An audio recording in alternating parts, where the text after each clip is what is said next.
Gosa nyaataa fayyaaf gaarii hin taane. Gosa nyaataa nama kamiifuu hin gorfamne, keessumaa namoota ulfaatina qaamaa olaanaa qaban, namoota dhiibbaa dhiigaa, dhibee sukkaaraa, dhibee onnee fi kan kana fakkaatan qabaniif sirumayyuu kan hin gorfamne isinitti hima.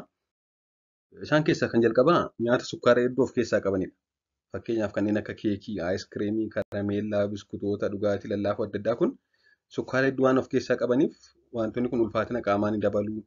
Dhibee sukkaaraa akkasumas dhibee meetaabolik sindireem kan jedhaman dhibee sukkaara wal qabatan hedduu namatti cimsu yookaan namatti fidu.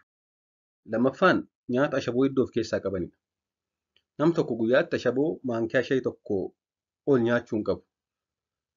Guyyaatti nam tokko ashaboo yookaan soodiyeemii miiliigiraama 2300 ol fayyadamuu hin qabu. Ashaboon maankiyaa shayii tokko immoo soodiyeemii miiliigiraama 2400 ol qaba.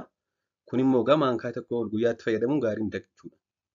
Soodiyeemii nam tokko guyyaatti argachuu qabu ol qaba.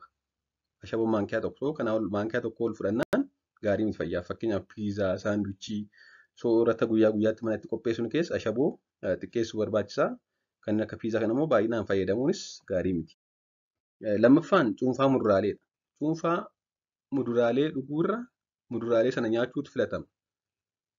Cuunfaa muduraalee yeroo qophaa'an hanga sukkaaraa hedduu qabu. Sukkaara hedduutu itti dabalama. Akkasumas akka muduraalee sanaa hanga faayibarii hedduun qabanii. Kanaaf faayibarii xiqqoo qabu, sukkaara hedduu qabu. Kun immoo ulfaatina qaamaa ni dabala, dhiibbaa dhiigaa fi dhibee sukkaaraaf nama saaxila. Akkasumas istirookii fi nama saaxila.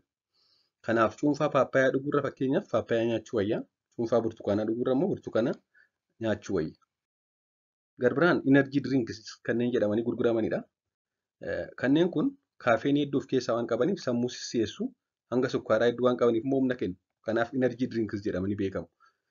Kaafeenii fi sukkaara hedduun immoo fayyaaf gaarii miti. Sukkaarri fi kaafeeniin bakka tokkotti fayyaa qaama keenyaaf gaarii miti. Kanaaf warra kana baay'isanii fayyadamuunis gaarii miti. Garbiraan yeroo hedduu ijoollee biratti kan mul'atu doonaatii fi chiipsii dinnichaadha. Doonaatiin sukkaaraa fi ashaboo hedduu qaba. Chiipsiin dinnichaa immoo hanga kaaloorii hedduu qaba. Akkasumas gosa coomaa gaarii hin taane qaba. Akkasumas immoo soodiyeemii hedduu of keessaa qaba. Kanneen kun dhiibbaa dhiigaa dabaluu, sukkaaraa fi ulfaatina qaamaa dabaluuf nama saaxilu waan ta'eef daa'immaniif baay'inaan kennuun gaarii miti jechuudha. Waan dhaggeeffattaniif galatoomaa, turtii gaarii.